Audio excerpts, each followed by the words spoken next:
দিয়েছে জাতির মুক্তির জন্য। যদি বাস্তবতা পুরানা সবকিছুই টিকে থাকবে, তাহলে কেন তারা জীবন দিয়েছিল? যারা ওই ব্যবস্থাপনায় বাংলাদেশকে আবার করতে চান, তাদেরকে আমরা বলি, জুলাই যুদ্ধ করে যারা জীবন দিয়েছে, আগে তাদের জীবনটা ফিরত এনে দেন। যদি শক্তি তাকে ফিরত এনে দেন, আপনারা পারবেন না, যেহেতু পারবেন না, কাজেই নতুন ব্যবস্থায় নতুন বাংলাদেশ গড়ে তোলা হবে ইনশাআল্লাহ। শিশু, কিশোর, যুবক, মা, বোন, শ্রমিক, ছাত্র, জনতা, ব্যবসায়ী, সবাইকে যে দেশ, যে সংবিধান, যে রাষ্ট্র নিরাপত্তা দিতে পারবে, সেই নতুন বাংলাদেশ আমরা গড়ে তুলতে চাই। আমাকে সবাই চাপ দিচ্ছে, কেউ বলে ভাই শেষ করেন, কেউ বলে চাচা শেষ করেন। আমি তাদেরকে নিশ্চয়তা দিয়ে বলছি, আমার মুখ আমার আল্লাহ নির্ধারিত সময় থেকে 1 সেকেন্ড আগে হবে না, এবং হায়াত যা দিয়েছেন তার 1 সেকেন্ড আগে আমি যাব না। অতএব মহান আল্লাহর কাছে আবার তৌফিক চাই। আপনাদের কাছে যে কষ্ট হয়েছে আপনারা, আমি তো এখানে শান্তিতে বসাচ্ছিলাম, আর চতুর্দিকে শুধু দৃষ্টি দিলাচ্ছিলাম, কি কষ্ট হচ্ছে আমার ভাইদের। ভাইরা, এই কষ্ট আল্লাহর জন্য, এই কষ্ট কার জন্য? ইনশাআল্লাহ আল্লাহ তাআলা আপনাদেরকে তার উপযুক্ত জায়গা দুনিয়া দিবেন, আখিরাতে দিবেন। আপনাদের এই ত্যাগের বিনিময়ে নতুন বাংলাদেশ আমরা পেয়ে যাব।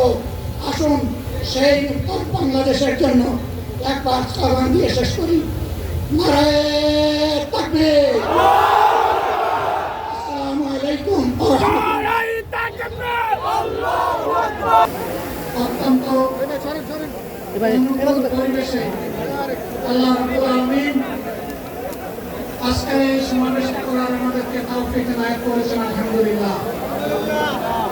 2 দিন আগেও দরকারে বৃষ্টি হয়েছে, অনেকে আশঙ্কা করেছিলেন কি হবে, মানুষগুলা সেদিন কি শান্তিতে বসে দুটি কথা শোনার সুযোগ পাবে। আল্লাহ রাব্বুল আলামিন আজকের দিনটা অনেকটা এয়ার কন্ডিশন করে দিয়েছেন, আলহামদুলিল্লাহ। বৃষ্টি নেই, তীব্র রোদ নেই। আল্লাহ তাআলার পক্ষ থেকে তার গোলামদের প্রতি এই যে মেহেরবানি, এর জন্য নতুন সে আরেকবার আমি শুকরিয়া আদায় করছি, আলহামদুলিল্লাহ। সম্মানিত বন্ধুগণ, যাদের ত্যাগ এবং কোরবানির বিনিময়ে 15.5 বছরের অন্ধকার যুগের জাতাতলে পিষ্ট হয়ে যারা লড়াই করে আহত হয়েছেন এবং মৃত্যুবরণ করেছেন, আমরা তাদের সকলের কাছে গভীরভাবে মহান আল্লাহর দরবারে তৌফিক চাই। বাংলাদেশ জামাতে ইসলামের অস্তিত্ব যতদিন থাকবে, আল্লাহ যেন তাদের ঋণ পরিশোধ করার শক্তিটাও ততদিন আমাদেরকে দান করেন। আমি গভীর পরিতাপের সাথে আপনাদেরকে জানাচ্ছি, আজকের এই বিশাল সমাবেশ আয়োজন করতে গিয়ে আমাদের তিনজন ভাই ইতিমধ্যেই দুনিয়া থেকে বিদায় গ্রহণ করেছে।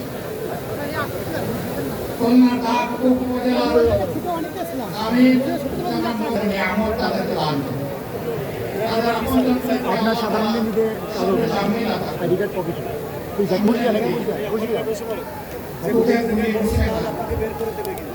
হয়তো আজকের এই বাংলাদেশটা আমরা দেখতাম।